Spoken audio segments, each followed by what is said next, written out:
السلام علیکم viewers, game bat کے ساتھ حافظ محمد عمران آپ کی خدمت میں حاضر ہے۔ پاکستان کے کرکٹ میں ان دنوں خاصی ہلچل ہے۔ ٹیم ایشیا کپ اور ورلڈ T20 میں ناکامی کے بعد وطن واپس پہنچی اور اس کے بعد پاکستان میں تمام ٹی وی چینلز کے اوپر، اخبارات کے اوپر پاکستان کرکٹ بورڈ کو سخت الفاظ میں تنقید کا نشانہ بنایا گیا۔ آج بھی یہ سلسلہ جاری ہے۔ سیاسی حالات تھوڑے گرم ہوئے ہیں، اس وجہ سے کرکٹ پر تھوڑا سا توجہ لوگوں کی کم ہوئی ہے، لیکن اس کے باوجود بھی ابھی بھی اعلیٰ ایوانوں میں پاکستان کا مقبول ترین کھیل زیر بحث ہے۔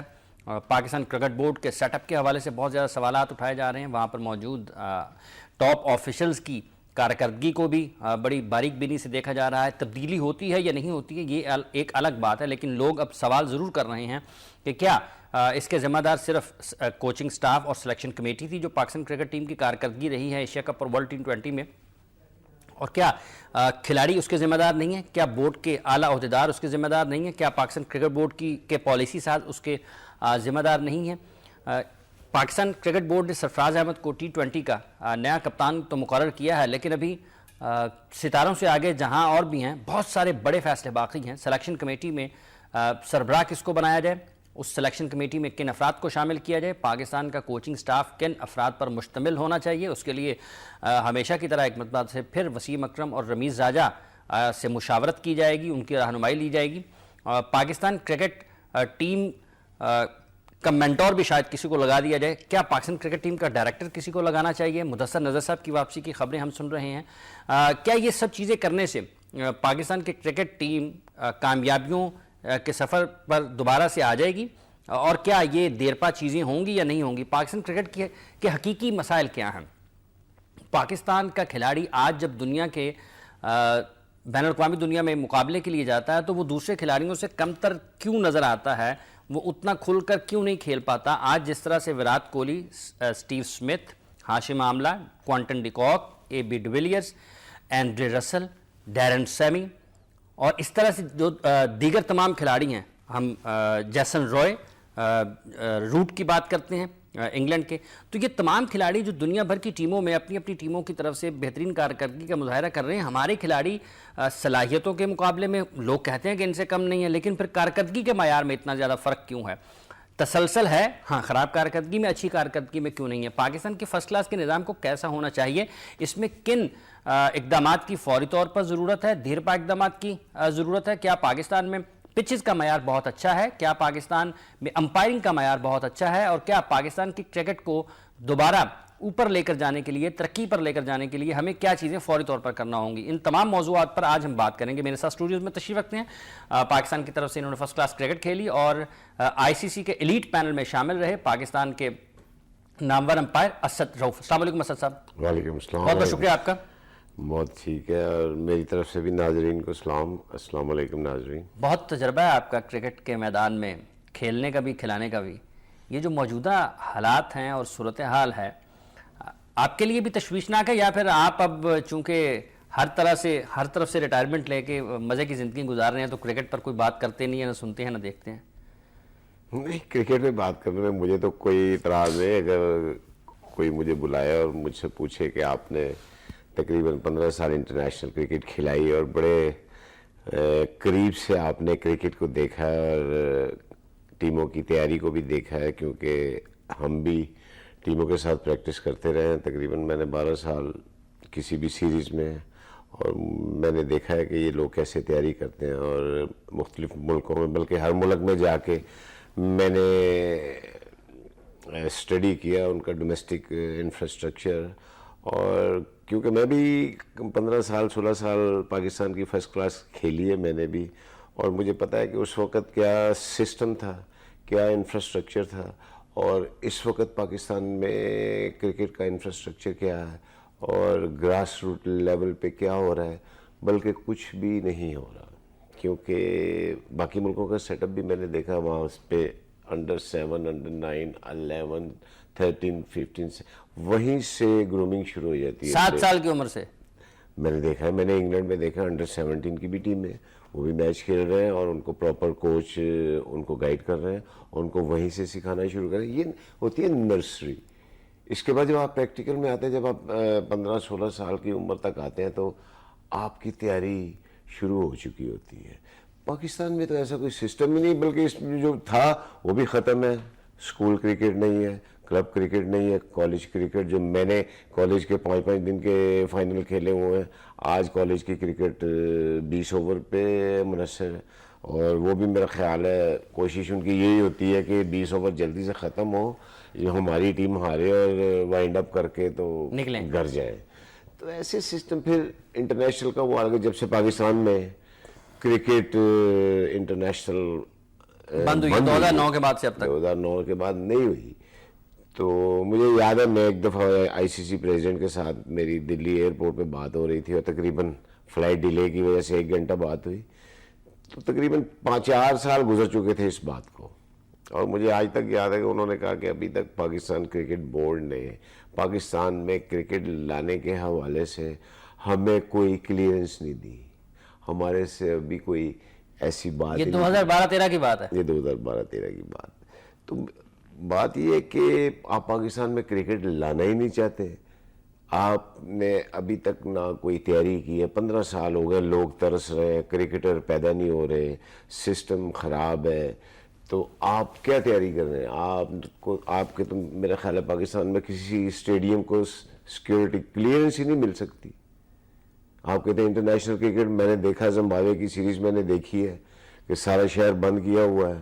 4 گھنٹے پہلے قطاریں لگی ہوئی ہیں بھی، لوگ جو وی آئی پی لوگ ہیں وہ تو مزے سے آگے گاڑیوں میں بیٹھ کے، اور جو پبلک ہے جو دیکھنا چاہتی ہے اپنے پلیئروں کو بھی اور انٹرنیشنل پلیئروں کو بھی، ان کو کہا جا رہا ہے 4 گھنٹے پہلے اندر گھس جائیں. اس کے بعد گیٹ بند کر دیے جاتے ہیں، نہ آپ پانی لے کے جا سکتے ہیں اندر، نہ آپ کھانا لے کے جا سکتے ہیں، نہ وہ فون لے کے جا سکتے ہیں. تو یہ کون سے حالات ہیں جس میں لوگ بڑے اچھے انٹرٹین ہوں گے؟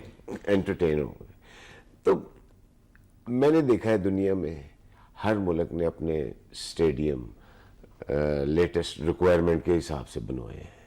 آپ کہیں بھی چلے جائیں، آپ اسٹیڈیم کی پریمیسز میں تب تک انٹر نہیں ہو سکتے جب تک آپ کے پاس ایکریڈیٹیشن یا آپ کے پاس ویلڈ ٹکٹ نہ ہو. باہر سے آپ کو پتہ ہی نہیں چلے گا کہ اندر گراؤنڈ ہے یا کیا ہے نہیں ہے. جیسے ہی آپ اس کی پریمیسز میں داخل ہوں گے آپ کو پتہ چلے گا کہ تو یہاں پہ قذافی اسٹیڈیم میرے خیال ہے 15 طرف سے ویسے ہی اوپن ہے، نیچے بازار لگے ہوئے ہیں. میرا خیال ہے وہ کرکٹ کا میدان کم اور چائنا ٹاؤن زیادہ لگتا ہے کہ سارے ریسٹورنٹ بنے ہوئے ہیں.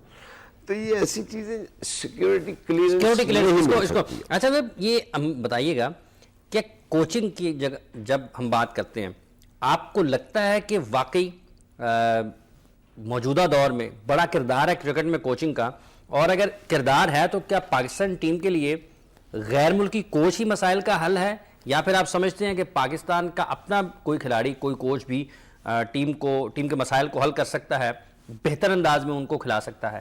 دیکھیں کوچنگ ایک علیحدہ ایجوکیشن ہے. جیسے میں کرکٹ کھیلتا تھا، جب میں امپائرنگ میں آیا تو مجھے فوراً پتہ چل گیا یار امپائرنگ اور پلینگ کرکٹ 2 علیحدہ شعبے ہیں. اسی طرح کوچنگ بھی ایک علیحدہ شعبہ ہے. آپ جب کسی کو کوچ سلیکٹ کرتے ہیں، یہ مقرر کرتے ہیں، یہ جو آپ کا کوچ سلیکٹر کون ہوتا ہے اس کی بھی میں آپ مثال دے دوں کہ پاکستان میں جیف لاسن کو کوچ سلیکٹ کیا گیا. آپ پہلے دیکھیں تو صحیح کہ ان کی کوچنگ اچیومنٹس کیا ہیں دنیا میں، کہ انہوں نے ابھی تک، آپ اس کو نیشنل کوچ لے رہے ہیں، اس کی کوچنگ میں اچیومنٹس کیا ہیں ابھی تک.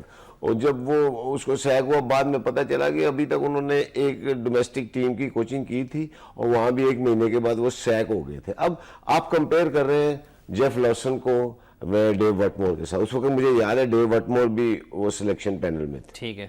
تو ڈیو وٹمور کو ریفیوز کیا گیا اور جیف لاسن کو لیا گیا. اب آپ دیکھیں کہ ڈیو وٹمور کی اچیومنٹس، ان کا جو کوچنگ کیریئر ہے، ان کی ہسٹری ہے، اس کا مگر جیف لاسن کو سلیکٹ کیا گیا. اس میں قصور کس کا ہے کہ یہ کون لوگ ہیں جو سلیکٹ کرنے والوں کا قصور ہے؟ آپ ان کو دیکھ رہے ہیں. تو یہ جو ڈفرینس ہوتا ہے اس کو 3-4 سال وہ کوچنگ بھی کر گئے، پیسہ بھی لگے، پاکستان کو اس کا کیا حاصل ہوا؟ اچھا، اس کا مطلب آپ کے خیال میں کوچنگ ایک الگ شعبہ ہے؟ کوچنگ بالکل ایک الگ شعبہ ہے، ایک الگ شعبہ ہے. کوچ جو ٹرینر ہوتا ہے اس کی تو آج کل بہت اہمیت ہے. دیکھیں اب ورلڈ نمبر 1 2 ٹینس میں دیکھ لیں, کسی اور گیم میں دیکھ لیں, انہوں نے اپنے ساتھ ٹاپ. اب یہ تھوڑی ہے کہ میں نمبر 1 ہوں تو مجھے کوچنگ کی ضرورت نہیں ہے. خامیاں اور آپ کی جو امپروومنٹ ہے وہ کوچنگ سے ہی آتی ہے, مگر کوچ کیسا ہو یہ بھی تو ہو نا. کوچ کو پراپر کوچ ہے کہ اسی طرح کہ جس نے آج تک کچھ بھی نہیں کیا. تو یہی میں کہتا ہوں کہ پاکستان میں جو کوچ مقرر کیے جائے, پہلے ان کی کوچنگ اچیومنٹس دیکھ لیں. اچھا, اس پہ آگے لے کے چلیں کہ جو پاکستان کے ریجنل کوچز ہیں, جو پاکستان کی فرسٹ کلاس کرکٹ پہ کوچنگ کے فرائض انجام دے رہے ہیں, اگر وہ جس بھی ٹیم کی کوچنگ کر رہے ہیں, پاکستان کی فرسٹ کلاس کرکٹ میں اگر وہ قائدنز ٹرافی میں ان کی ٹیم 1 بار 2 بار 3 بار 4 بار چیمپئن بنتی ہے, تو آپ کو لگتا ہے کہ ان کو بھی کنسیڈر کیا جانا چاہیے کسی ایک کوچ کی حیثیت سے پاکستان کی ٹیم کے ساتھ, ذرا ان کو ایکسپوجر پاکستان ٹیم کی کوچنگ کا بھی دیا جانا چاہیے؟ بالکل. پاکستان کی, یہ صرف پاکستان کی ٹیم تھوڑی, پاکستان اے بھی ہے, پاکستان انڈر 19 ہے, ایمرجنگ ٹیمیں ہیں, بے شمار ٹیمیں ہیں. ان کو کسی لیول سے شروع تو کیا جائے نا. اب یہ تھوڑی ہے کہ ڈومیسٹک میں اگر وہ پرفارم کر رہے ہیں اور وہ ڈفرینٹ لیولز وہ پاس کر رہے ہیں اور وہ اپنی امپروومنٹ کو شو کر رہے ہیں, تو ان کو کہاں سے آپ ان کو وہ ٹاپ پہ کیسے جائیں گے؟ ان کو آپ کسی ٹیم کے ساتھ ان کو جوڑیں گے. اب یہ تھوڑی ہے کہ صرف نیشنل ٹیم ہی ہے. میں نے گریگ چیپل کو دیکھا ہے, وہ انڈر 19 کی کوچنگ کر رہا ہے وہاں پہ, اتنا بڑا پلیئر انڈر 19. میں نے اس سے پوچھا, میں نے کہا آپ انڈر 19 کی, کہتا ہے یہی تو نرسری ہے, یہی تو تیار ہوں گے آگے. And I am happy to train them rather than train all the top players. تو بات وہی ہے کہ یہیں سے شروع ہونا ہوتا ہے, آپ کو تیاری یہیں سے شروع کرنا ہوتی ہے. اور اچھا, ایک اور آپ نے چیپل کی بات کی, ہمارے یہاں پر کوئی بھی نچلی سطح پہ کوچنگ نہیں کرنا چاہتا. ہمارے وہی حالت ہے, سب لوگ ٹاپ کرکٹ ہی کھیلنا چاہتے ہیں. جو امپائرنگ میں آتا ہے وہ کہتے ہیں جی میں آئی سی سی ایلیٹ امپائرنگ ہی کروں, نچلے لیول پہ پرفارم نہ کروں. تو یہ کیسے ممکن کیسے ہے کہ آپ سٹیپ بائی سٹیپ نہیں جائیں گے؟ جب مجھے یاد ہے ماجد خان صاحب جنہوں نے مجھے انٹروڈیوس کیا, میں آج بھی ان کا بہت شکر گزار ہوں, اور بعد میں جنرل توقیر ضیاء صاحب کو جنہوں نے ہمیں پروموٹ کیا, اور ہم نے محسوس کیا کہ پاکستان کا نام اتنا خراب کیوں ہے امپائرنگ میں. جب آپ کسی چیز کو کرنے کی ٹھان لیتے ہیں, ہمیں بھی گوروں نے بہت تانے دیے تھے, یار تم لوگ پاکستان سے کہاں امپائرنگ میں آ گئے. مگر جب آپ اوشن میں چھلانگ ماریں گے گہرائی کا تو تبھی پتہ چلے گا نا. تو یہ چیزیں پاکستان میں بھی یہی پرابلم ہے کہ ہر بندہ ٹاپ لیول پہ کرنا چاہتا ہے, نچلے لیول پہ کہتا ہے نہیں جی میں سیدھے ہی پاکستان ٹیم میں سلیکٹ ہو گئی. تو یہ ممکن نہیں ہے جب تک آپ نیچے سے سٹیپ بائی سٹیپ پرفارم کرتے نہیں آئیں گے. یہاں پہ سلیکشن کا وہ معیار ہی نہیں ہے, نیچے کی سطح پہ گراس روٹ لیول پہ وہ کام ہی نہیں ہے. آپ دیکھ لیں آدھے پاکستان کی گراؤنڈیں تو ویسے ہی میرا خیال ہے پارکوں اور شادی گھروں میں تبدیل ہو چکی ہیں. تو جس قوم کے کھیلوں کے میدان آباد نہیں ہوں گے, وہاں پہ اسپتال آباد ہوں گے. اچھا, آپ کے خیال میں دو چیزیں, ایک تو یہ کہ پاکستان کا ہر دوسرا شخص یہی چاہتا ہے, جو فارمر کرکٹرز ہیں ظاہری بات انہیں کو ذمہ داری ملے گی نا, وہ بھی یہ چاہتے ہیں کہ وہ صرف ٹاپ لیول پہ کریں. دیکھیں نا ٹی وی پہ, اس کی وجہ کیا ہے؟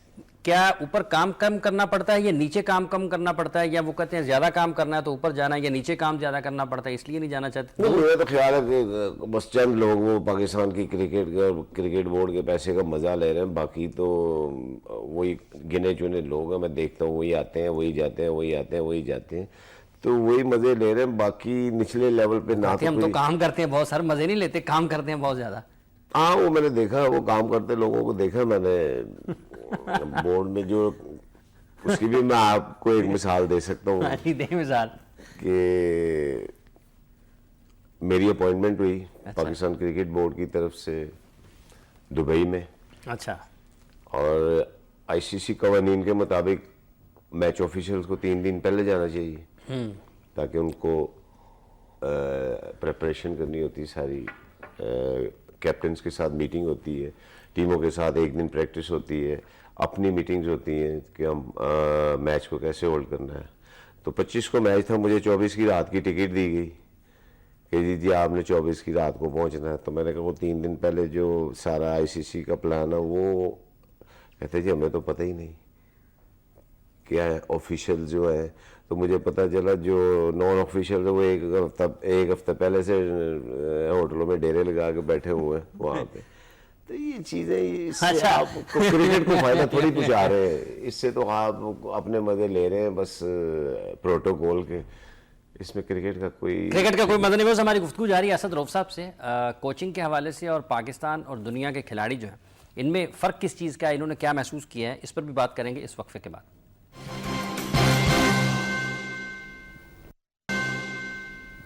ویلکم بیک ویورز, بات کر رہے ہیں ہم اسد رؤف صاحب سے. اسد صاحب, آپ کو لگتا ہے کہ پاکستان کے فارمر ٹیسٹ کرکٹرز بھی کہیں نہ کہیں اگر موجودہ ٹیم کی یہ جو کارکردگی ہے اس کے کہیں نہ کہیں ذمہ دار ہیں؟ آپ کو لگتا ہے کہ ان کے بیانات میں بھی توازن ہوتا ہے, یا جو تنقید کرتے ہیں وہ بھی توازن والی ہوتی ہے؟ اور اکثر یہ سننا, سیٹھی صاحب نے کہا جی میں تو بلیک میلرز کے نام بھی لے دوں گا جو پاکستان کرکٹ کے بلیک میلرز ہیں. آپ کو لگتا ہے کہ واقعی تنقید کسی ایک ایجنڈا کے تحت ہوتی ہے یا پھر بالکل درست ہوتی ہے؟ نہیں, تنقید کریں, صحت مند تنقید ہو. آپ کرکٹرز کو تنقید کریں, مگر کسی یہاں تو میں نے جتنے بھی چینلز میں نے جب بھی کھول کے دیکھتا ہوں تو ایک دوسرے پہ ذاتی حملے ہو رہے ہوتے ہیں کہ, اور ہر بندے کی کوشش ہوتی ہے کہ مجھے مقرر کر دیا جائے, میں ٹھیک کر دوں گا. یہ چہرے بدلنے سے یا یہ ٹیم مینجمنٹ بدلنے سے یا کوچز بدلنے سے کچھ بھی نہیں ہوگا. جب تک آپ سسٹم کو نہیں بدلیں گے, جب تک آپ نچلے لیول کو نہیں بدلیں گے, وہاں سے شروع نہیں کریں گے, پاکستان میں کرکٹ امپروو ہو ہی نہیں سکتی. آپ مجھے بتائیں, یہ گنے چنے میرا خیال ہے 15 پلیئر ہیں پاکستان میں, اس کے بعد بیک اپ کہاں ہے آپ کا؟ آپ کے پیچھے کو 15-20 پلیئر ہیں جو ڈومیسٹک میں مجھے گنا دیں جو اس لیول پہ آئے ہیں, اور جو ٹاپ لیول پہ کھیل رہے ہیں ان کا مینٹل لیول اور ان کا سیکھنے کا لیول کہاں پہ ہے. میں تو یہی دیکھتا ہوں کہ ہر بندہ 3 بال روکتا ہے, چوتھے پہ نکل کے مار دیتا ہے, اور یہ نکل کے مارنا یہ کون سی شاٹ ہے؟ آپ نے مثال آپ کے سامنے, ہر ٹیم میں 4, 5, 6, 7 ایسے پلیئر ہیں جن کا اپنے رول کا پتہ ہے. اگر وہ فاسٹ بالر میچ جتا رہا ہے تو اگلے میچ میں دوسرا فاسٹ بالر جتا رہا ہے. ہر ایک کو پتہ ہے کہ یہاں پاکستان ٹیم میں ہے کہ جی عمر اکمل پہ کی بات, افریدی کی باری ہے, وہ نہ مار سکا تو اس کے بعد میچ کے کسی میں نے بالر کو میں نے نہیں دیکھا کہ وہ آبرے آ جائے. اچھا, اس میں یہ جو پاکستان کے اور دوسرے غیر ملکی کھلاڑی ہیں ان میں فرق کیا ہے؟ ہم کہتے ہیں کہ ہمارے بھی بڑے باصلاحیت ہیں, احمد, عمر, شعیب, حفیظ, بہت باصلاحیت ہے, لیکن جب ہم کارکردگی کا موازنہ کرتے ہیں باصلاحیت پرفارمنس سے پتہ چلتا ہے. آپ مجھے بتائیں, پاکستانی میں نے تو مدتیں ہو گئی, کبھی سنا ہو کسی نے 100 کیا. آپ بھی سارا سال یہ کرکٹ دیکھتے رہتے ہیں, کسی نے کوئی. اب دبئی میں میرا خیال ہے کہ پاکستان کی کرکٹ کو اور زیادہ نقصان ہوا ہے. وہاں پہ خوشک اور سپننگ وکٹیں تھیں, وہاں پہ سعید اجمل کے ساتھ یہ کھیلتے رہے اور میچیں جیتے رہے, وہ میچز جیتے رہے. لو باؤنس پچیز ہیں, خشک پچیز ہیں, بال بہت زیادہ ٹرن ہوتا ہے, وہاں پاکستانی سپنرز کو بہت سوٹیبل ہے. بات تو یہ ہے کہ دبئی میں کھیلنے کا آپ کو کیا فائدہ؟ آپ اپنے ملک میں کرکٹ کو واپس لے کے, لیکن جب کوئی آنا نہیں چاہتا تو کیسے آ جائیں گے سر صاحب؟ نہیں, آپ حالات ایسے گورنمنٹ کو آپ پریشرائز کریں کہ ہمارے ملک میں کرکٹ کے انوالو کریں. اچھا, یہ تو ایک یہ جو کوچز ہے, کوچز غیر ملکی کوچ بہتر ہے یا ملکی کوچ بہتر ہے؟ پہلے آپ اپنے ملک میں دیکھیں نا کہ آپ کے اپنے ملک میں کیسے کوچز ہیں. آپ نے ان کو ایکسپیرینس ہی نہیں دیا. میں نے دیکھا کہ یہ نوید انجم ہو گیا اور بہت سے کوچز ہیں, یہ کئی سالوں سے یہ ایک ہی لیول پہ وہ فرسٹ کلاس لیول پہ ڈومیسٹک میں کوچنگ کر. اگر ان کی کوئی اچیومنٹس ہیں تو ان کو پروموٹ تو کیا جائے. ان کو یہ پاکستان, اب نیشنل ٹیم کی باری آتی تو فورن کوچ آ جاتے ہیں. اب فورن کوچ آئیں گے وہ تو ان کی لینگویج کی پرابلم ہے. بے شمار لوگ ایسے ہیں جو لینگویج پرابلم ہے, تو ان کی بات کون سمجھے گا؟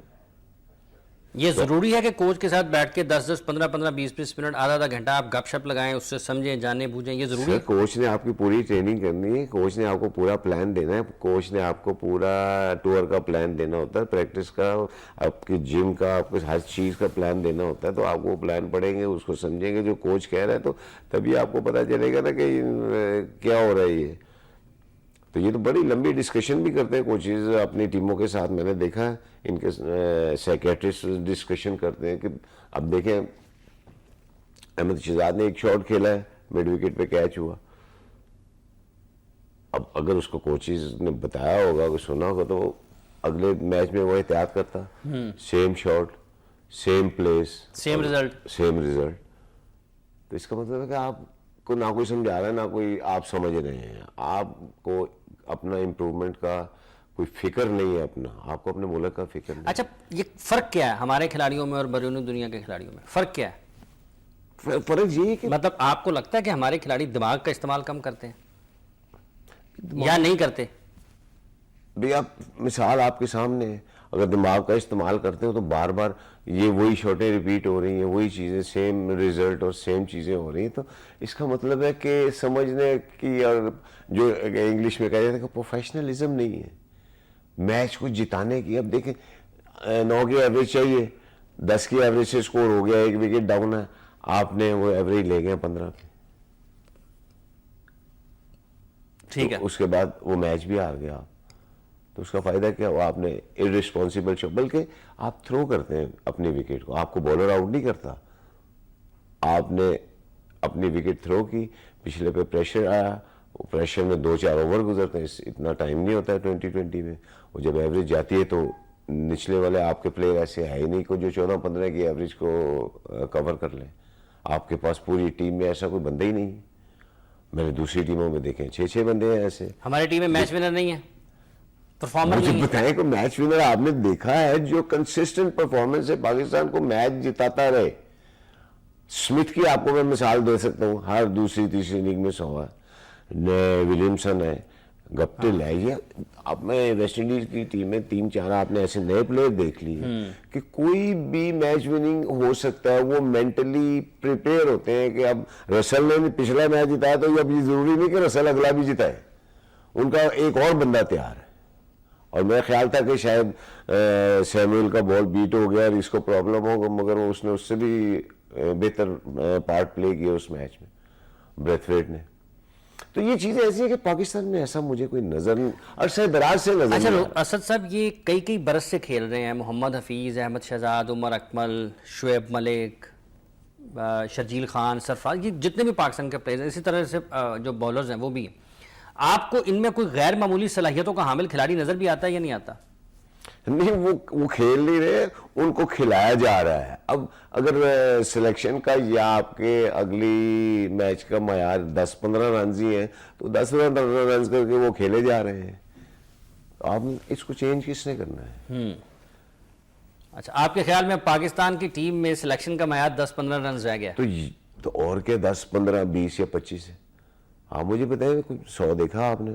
مدت میں مجھے تو وہ یہ کہ دبئی کے علاوہ کسی نے کہیں پہ 100 کیا ہو. کنسسٹنسی وہ ہوتی ہے جب آپ ڈفرینٹ پچز پہ, ڈفرینٹ ایٹماسفیئر میں, ڈفرینٹ ملکوں کے ڈفرینٹ ویدر کنڈیشن میں آپ کنسسٹنٹ میچ جتوائیں. اور یہ نہیں کہ اب حفیظ کی ڈیوٹی ہے کہ وہی میچ جتائے. جو پھر دوسرا سب سے بڑی جو میں نے دیکھی ہے کہ ورلڈ کپ T20 میں بیٹنگ آرڈر ہی کوئی نہیں ہے. افریدی ٹیم پہ بھی جا رہا ہے, بھی آپ کے نمبر 2, 3, 4, 5 جو اسپیشلسٹ بیٹسمین ہوتے ہیں وہ کہاں ہیں؟ حفیظ صاحب کبھی 5 پہ جا رہے ہیں, کبھی نہیں جا رہے, کبھی میچ بھی نہیں کھیل رہے. کوئی پراپر اوپنر نہیں ہے جس کا, میرا تو خیال ہے کہ ان کا یہ حال ہے کہ 5-6 بندے پیڈ کر کے بیٹھ جاتے ہیں, جس کو مرضی اندر بھیج دیا جائے, کیونکہ ہر میچ میں نیا بیٹنگ آرڈر آ رہا ہے. تو اگر آپ کے ٹیم میں کوچنگ, مینجمنٹ اور یہ سارے آرگنائز قسم کے ہو تو ایسی باتیں تھا نا کہ ایک میچ میں افریدی کو نمبر 3 کر دیا, اس کے بعد 4 پہ آ. وقار یونس بحیثیت کوچ کامیاب رہے ہیں؟ دیکھیں, میری وقار یونس سے میں کافی دفعہ اس سلسلے میں مختلف مقامات میں ملاقات ہوئی ہے. بیسیکلی وقار یونس کافی ایکسپیرینس آدمی ہے, مگر دیکھیں بات کوچنگ آپ کسی کے دماغ میں کیسے ڈال سکتے ہیں. اب وقار نے عمر اکمل کو یہ تھا کہ تم ہر دوسرے میچ میں نکل کر مار دو اور اس کے علاوہ کوئی شاٹ نہیں ہے. یہ جب پلیئرز کو اپنی ذمہ داری کا احساس ہوتا ہے نا, اور وہ مینٹلی پریپیئر کہ میں نے ایک پلان کے ساتھ جانا ہے, میں نے ایک پلان بنانا ہے, میں نے اس پلان کو کیسے لے کے جانا ہے اور اس میں نے کیا رول پلے کرنا ہے, یہ ساری چیزیں جب ہوں گی. وقار یونس تو سکھا تو سکتا ہے, اندر نہیں ڈال سکتا کسی کے دماغ کے. تو یہ چیزیں سیکھنی پڑتی ہیں. میں نے آپ کو بتایا نا, ہم بھی جب امپائرنگ میں گئے تھے ہمارا کوئی بھی معیار نہیں تھا, اور ہماری بھی کسی نے کوئی ہیلپ نہیں کی. مگر میں آج بھی آپ کو کہہ رہا ہوں کہ ماجد خان صاحب نے کہا تھا آپ کو یہ کام کرنا ہے. جنرل توقیر ضیاء صاحب نے ہم کہا تھا کہ میں آپ کو ٹاپ لیول پہ دیکھنا چاہتا ہوں, تو ہمیں اپنے پتہ چل گیا ہمیں کیا کرنا ہے. ہمیں خود بھی پتا ہونا چاہیے نا کہ کھلاڑی کو خود بھی پتا ہونا چاہیے کہ میں نے اندر جا کر کیا کرنا ہے, میری ذمہ داری کیا ہے, میری وکٹ کی کیا پرائز ہے اور میری بولنگ کی کیا پرائز ہے, میں نے اس حساب سے پرفارمنس دینی ہے. تو میں نے تو ہمیشہ الٹا ہی دیکھا ہے, جب باؤنڈریز کا ٹائم ہے تو سنگل لی جا رہی ہے, جب سنگل کا ٹائم ہے تو نکل نکل کے باؤنڈری ماری جا رہی ہے. تو یہ تو کوئی کرکٹ نہیں ہے نا. آپ نے بھی پورا T20 ادھر ہی بیٹھ کے دیکھا ہے اور کافی ڈسکشن ہوئی ہے. مگر بڑی پاکستان میں بہت ٹیلنٹ ہے. پاکستان میں وہی میرا خیال ہے کہ وہ اسٹریٹ کرکٹر دوبارہ آنے شروع ہوں گے جیسے ہمارے زمانے میں آئے تھے. اچھا, یہ جو سلیکشن کمیٹی ہے, آپ کو لگتا ہے کہ ایشیا کپ اور ورلڈ T20 کے لیے اچھی ٹیم سلیکٹ ہوئی تھی نمبر 1, یا پھر اچھی کھلائی نہیں گئی 11 والی, یا پھر جو 11 کھلائے گئے وہ بھی اتنے اہل نہیں تھے کہ وہ اپنی پرفارمنس کو جسٹیفائی کر جاتے اچھے کھیل سے؟ نہیں, آپ کے پاس ہے ہی 13 پلیئر, تو آپ اس کے علاوہ آپ کہاں سے لے کے آئیں گے؟ آپ بار بار انہی کو کھلانا ہے آپ نے. اب دیکھیں نا, آپ کے ملک میں 2 وکٹ کیپر میں دیکھ رہا ہوں, تقریباً 15 سال تو مجھے بھی ہو گئے. کامران اکمل باہر, سرفراز اندر تو کامران اکمل باہر. پاکستان کی کرکٹ میں کوئی تیسرا وکٹ کیپر ہی نہیں, یہ آپ کسی کو تیار. ایک اور بات, انہوں نے رضوان کو ڈالا لیکن اس کے بارے میں بھی کہا جاتا ہے کہ وہ بھی وکٹ کیپر اچھا نہیں ہے. بیٹسمین اچھا ہے جی, وکٹ کیپر اچھا نہیں ہے. تو پھر ان کو کون؟ عدنان اکمل کو اس لیے نہیں ڈالتے کہ وہ بیٹسمین ہلکا ہے, اس لیے وہ T20 اور 1 ڈیز میں آ نہیں سکتا. تو پھر ڈومیسٹک میں جو پرفارم کر رہے ہیں, ڈومیسٹک کی 15 ٹیمیں ہیں ان کی, تو ان کے وکٹ کیپر وہ کیا گول کیپر ہی ہیں سارے؟ آپ کو تیار نہیں کرنا ہے کسی کو. آپ کو کتنی فکر, آپ کے کتنے سلیکٹرز جو ہیں, میں نے دیکھا ہے, آپ بھی دیکھتے ہیں کہ ٹی وی پہ ڈومیسٹک کرکٹ لگتی ہے, انگلینڈ کی لگتی ہے اور ڈفرینٹ کنٹریز کی لگتی ہے. ٹاپ پلیئر کومنٹیٹرز سارے بیٹھے ہوتے ہیں, ٹاپ کوچز اور جو سلیکٹرز ہیں وہ گراؤنڈ میں اپنے پلیئرز کو دیکھنے جاتے ہیں. تو یہ ایک سسٹم یہ پاکستان میں کیوں نہیں؟ میں نے دیکھا ہے پاکستان کا فرسٹ کلاس میچ ہو رہا ہے, چیلے اور کوے دیکھ رہے ہیں, باقی تیسرا بندہ ہی کوئی نہیں ہے. جب آپ کو دیکھنے والا ہی کوئی نہیں ہے تو آپ پھر جو مرضی کرے جائیں. یہی حال امپائرنگ کا ہے. اور میں آپ کو بتا دوں کہ کرکٹ کے لیے امپائرنگ کا شعبہ نہایت ہی خطرناک شعبہ ہے, کہ امپائر کسی بھی میچ کو اور کسی بھی سٹینڈرڈ کو خراب کر سکتا ہے. وہ کہ اگر وہ پراپر اور پروفیشنل امپائرنگ نہیں کر رہا. امپائرنگ ایک خطرناک شعبہ ہے. آپ کے خیال میں امپائروں کا بھی کردار ہے پاکستان کی کرکٹ کو خراب کرنے میں؟ دیکھیں, کمپیٹیٹیو امپائرنگ ہی نہیں ہو رہی, کوئی پراپر ٹیکنیکل اور پروفیشنل امپائر ہی نہیں ہے. وہی میں دیکھ رہا ہوں 2-3 ہمارے بعد جو 2-3 وہ احسن رضا, شوزف رضا اور ایک آدھا اور ہے, تو اس کے علاوہ مجھے بتائیں کہ امپائرنگ کہاں پہ آپ کے فرق کیا ہے؟ آپ نے بین الاقوامی سطح پر امپائرنگ کی ہے, پاکستان کی فرسٹ کلاس کرکٹ میں بھی امپائرنگ کی ہے, اب آپ دیکھتے ہیں پاکستان کی جو امپائرنگ کا سٹینڈرڈ ہے وہاں پر کیا ہے اور یہاں پر کیا ہے, فرق کیا ہے؟ دیکھیں, وہاں پہ پراپر چینل سے امپائر آتے ہیں. کسی کو اگر انہوں نے پروموٹ کرنا ہے یا کسی کو سلیکٹ کرنا ہے امپائرنگ کے لیے, تو اس کی پوری ہسٹری دیکھی جاتی ہے. جیسے اب پاکستان میں کہا گیا ہے کہ جی ایکس کرکٹرز کو امپائرنگ کے لیے آنا چاہیے, تو اگر وہاں پہ بھی ایکس کرکٹرز آ رہے ہیں تو ان کو ٹھیک ہے ریپڈ طریقے سے پروموٹ تو کیا جا رہا ہے, مگر پرائیویٹ لوگوں سے بہتر ہے کہ کرکٹرز کو انوائٹ کیا جائے, ان کو اچھا پیکیج دیا جائے. ڈفرینس وہی ہے کہ وہاں پہ پراپر پروفیشنل لوگ ہیں, یہاں پہ کوئی کرائیٹیریا نہیں امپائر. اچھا, ایک مرتبہ آپ لوگوں نے کچھ ریکمنڈیشنز بھی دی تھیں, آپ نے اور علیم ڈار نے. جی, وہ ریکمنڈیشن اس کے بعد تھریٹ آنا شروع ہو گئے تھے کہ آپ نے ہمارے امپائرز کو. میں نے کہا میں نے کچھ نہیں کیا, آپ یہ PCB کا سارا رول ہے, ہم تو ایک سلیکشن کر رہے ہیں اور ہم ایک سسٹم دینا چاہ رہے ہیں PCB کو, کہ یہ ایک سسٹم ہے جس کے نکل کے بعد میں اب جو ٹاپ پہ امپائرنگ کر رہے ہیں ان کا نام ہی کہیں نہیں ہے. جن لوگوں کو C گریڈ میں ہونا چاہیے وہ ٹاپ گریڈ میں پھر رہے ہیں اور ایلیٹ بنے ہوئے ہیں, جن کو ڈیلیٹ ہونا چاہیے وہ ایلیٹ بنے ہوئے ہیں. تو یہ جن کو ڈیلیٹ پینل میں ہونا چاہیے وہ ایڈیٹ پینل میں شامل ہے. سے ہماری گفتگو جاری ہے اسد رؤوف صاحب سے. پروگرام میں وقت ہو جاتا ہے ایک اور وقفے کا. وقفے کے بعد آتے ہیں اور پھر ان سے پاکستان کرکٹ کے حوالے سے مزید بات چیت کرتے ہیں. Welcome back. ہم بات کر رہے ہیں پاکستان کے کرکٹ کے حوالے سے. اسد رؤوف صاحب, سلیکشن کمیٹی میں کن لوگوں کو اور کیسے لوگوں کو ہونا چاہیے؟ ہارون رشید صاحب, اظہر خان, سلیم جعفر, کبیر خان, یہ سلیکشن کمیٹی تھی پاکستان کی جنہوں نے یہ ٹیمیں سلیکٹ کی تھیں ایشیا کپ اور ورلڈ T20 کے لیے. سلیکشن کمیٹی میں کیسے لوگوں کو ہونا چاہیے؟ حافظ صاحب, میں آپ کو پہلے بھی کہہ چکا ہوں, اور بلکہ عمران خان صاحب جب بات کرتے ہیں تو مجھے ان کی باتیں بڑی اچھی لگتی ہے کہ چہرے بدلنے سے یہ سلیکٹر وہ آ جائیں گے. بات تو یہ ہے کہ جنہوں نے کھیلنا ہے وہ کہاں پہ ہے. وہ خیال میں سب سے بڑے ذمہ دار کھلاڑی خود ہیں جو پاکستان کا فیلئر ہوا ہے. یہ ایک کھلاڑی وہی کھلاڑی ہے, آپ کے پاس بیک اپ نہیں ہے, آپ کے پاس سسٹم نہیں ہے, آپ کے پاس کھلاڑی کہاں سے آئیں گے مجھے یہ بتائیں. اتنی زیادہ ٹیمیں ہیں فرسٹ کلاس میں, پاکستان کی پورا سال فرسٹ کلاس چلتی ہے. قائداعظم ٹرافی ہے, پھر پیٹرنز ٹرافی آ جاتی ہے. میں آپ سے ایک کوشچن کرتا ہوں کہ آپ کو یہ 15 پلیئرز کے علاوہ کوئی ایسا پلیئر آپ کو نام یاد ہے کہ جو آپ کو پتہ چلے کہ مجھے یاد ہے کہ میں جب فرسٹ کلاس پہ آیا تھا, جب ہم چھوٹے تھے, تو جاوید میاں داد مسلم جم خانہ میں کھیلتا تھا, اور اس کی اس وقت سے ہوا تھی کہ کراچی میں ایک چھوٹا سا بچہ ہے اور اس کا نام جاوید میاں داد ہے اور وہ مسلم جم خانہ سے کھیلتا ہے, وہ پاکستان کا بہت بڑا سٹار ہوگا. یہ میرا خیال ہے اس وقت جاوید میاں داد 10 12 13 سال کے ہی ہو گئے, اور میں نے ان کی ہوا لاہور تک سنی تھی. تو آپ مجھے بتائیں کوئی ایسی مثال اب ہے. وسیم اکرم جب آیا تھا تو اس نے اپنا اسٹریٹ کرکٹر تھا, مجھے یاد ہے اس کی ساری وہ باتیں, بوٹ ہاتھ میں پکڑے ہوتے تھے, مگر یہ اسٹریٹ کرکٹر بعد میں وقار یونس جب آئے تھے تو ان کی بھی وہی ہسٹری ہے, مگر یہ بڑے ٹاپ کرکٹرس ہیں اپنے شروع سے ہی. تو پاکستان میں اب مجھے بتائیں کہ ڈومیسٹک میں آپ کو میرا خیال ہے ٹیموں کا نام بھی نہیں یاد ہوگا. پلیئرز کا تو میں بعد کی بات کرتا ہوں, کو آپ کو پیچھے 10 12 15 ایسے پلیئر نظر آ رہے ہیں. پاکستان کی ٹیم بھی تو ہے نا, اس میں بھی تو ڈالتے ہیں پلیئرز کو. نہیں وہی پلیئرز یہ خراب ہو رہے ہیں آپ کے خیال میں یا بنے نہیں ہیں؟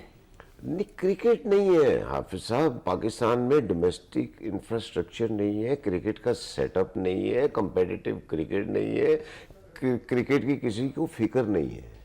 یہ چہرے بدلنے میں آپ مجھے بتائیں ڈومیسٹک پلیئرز کہاں سے آتے ہیں. ہمارے زمانے میں national bank, PIA, top player سارے کھیل رہے ہوتے تھے, حبیب بینک تھی, سارے ٹیسٹ پلیئر کھیل رہے ہوتے تھے. تو آپ امپروو کب کرتے ہیں؟ جب آپ اپنے سے اچھے پلیئروں کے ساتھ کھیل رہے ہوتے ہیں. اپنے جیسوں کے ساتھ کھیل کے امپروو نہیں ہو سکتا بندہ. وہ کیسے ہو سکتا ہے حافظ صاحب؟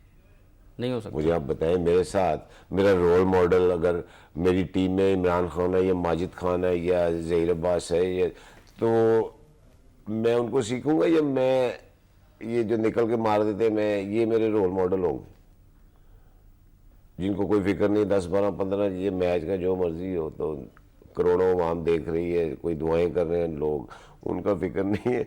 تو یہ میرے رول ماڈل ہیں کہ جو میرے ساتھ کھیلتے تھے. مجھے آج تک یاد ہے کہ پریشر جہاں سے پلیئر نکلتا ہے, پریشر کو سسٹین کر کے, حبیب بینک کے اگینسٹ میں میچ کھیل رہا تھا, اور میں جب بیٹنگ کرنے میرا ڈیبیو تھا, میرے آگے میاں داد, حبیب بینک کے آگے میاں داد, صرف میں سلطان رانا, مسعود اقبال, محسن خان ادھر کھڑے ہیں, تو میری ٹانگیں کانپ رہی تھی. اتنے بڑے پلیئر, میاں داد بالکل میرے آگے سلی پہ کھڑے ہو جاتے ہیں, سلی پہ.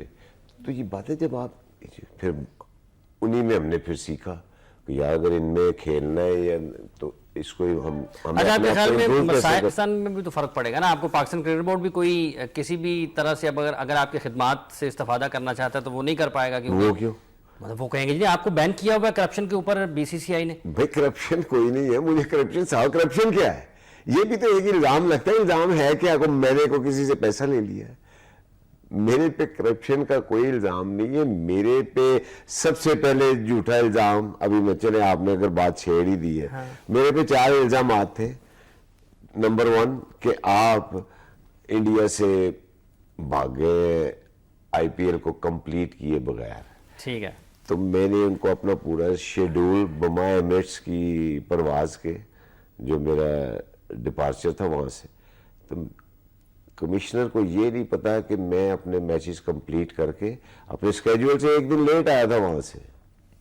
ٹھیک ہے. وہاں پہ جھوٹا ثابت کر دیا. دوسرا آپ نے جی وہ جو دوست ہیں وہ آپ کے بکیز ہیں, میں نے کہا یہ کہیں بھی پروف نہیں, عدالت پروف نہیں, پولیس پروف نہیں کر سکی کہ وہ بکیز ہیں, وہ میرے دوست ضرور ہیں مگر وہ بکیز کہیں ثابت. تیسرا جی آپ نے ان کو ویدر کی یا پچ کی رپورٹ دی. میں نے کہا پچ کی رپورٹ تو آپ کے ایکسپرٹ آدھا گھنٹہ پہلے پوری پچ کی رپورٹ دے رہے ہوتے ہیں ٹی وی پہ, پورا ایکسپلین کر دیں, تو وہ کیا ہیلپ کر رہے ہیں بکیز کی.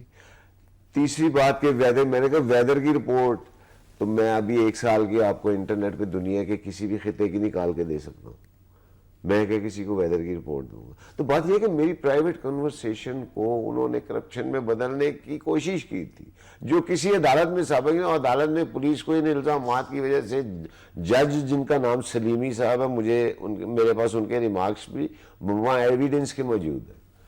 تو میں کوئی ایسا نہیں ہوں کہ میرے پہ وہ کچھ ثابت کیا انہوں نے. وی سی سی آئی نے بغیر کسی ہیئرنگ کے ایک یک طرفہ فیصلہ کیا ہے, تو وہ فیصلہ وہ اپنے پاس رکھے. اس ہیئرنگ میں انہوں نے کہیں پہ یہ جو پولیس کیس جس کو بنایا گیا, پولیس کے وہ شامل نہیں کیے اپنی ہیئرنگ میں. وہ ہیئرنگ تو ہوئی نہیں. وہ چارجز, مجھے 4 چارجز لگا کے بھیجا گیا تھا کہ ہمارے کمشنر روی سوانی نے ہمیں, اور روی سوانی صاحب نے وہی جو پولیس نے اپنے چارج شیٹ میں پیش کیا تھا وہی پولیس کو تو پہلے ہی جج سے کافی جھڑکیں پڑ چکی ہیں. اچھا. اور جج نے ایسے ریمارکس دیے, وہ میں پھر کسی وقت میں آپ کے پروگرام میں پیش کروں گا. مگر انڈیا میں میرے خلاف کوئی میچ, پہلے کہتے ہیں میچ فکسنگ ہے, پھر کہتے ہیں اسپاٹ فکسنگ ہے, پھر کہتے ہیں جی جب کوئی سامنے چیز نہیں آئی تو اب آخر میں جی یہ جی ویدر رپورٹ بتائیے جی.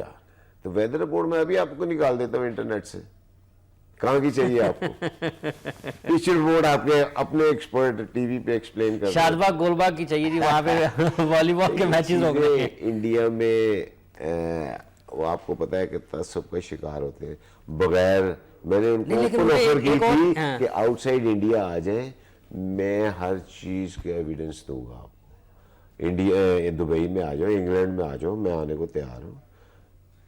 بغیر وہ کہتے ہیں بہت بھاری بھاری اور مہنگے تحائف اسد رؤف صاحب, تو باکس ان کے پاس ہی پڑے ہیں ابھی. ان کو میڈیا کے سامنے میں نے تو چیلنج کیا ان کو کہ میڈیا کے سامنے وہ باکسز کھولے, زیورات اور گھڑیاں جو برآمد ہوئی ہیں وہ پیش کریں میڈیا کے سامنے.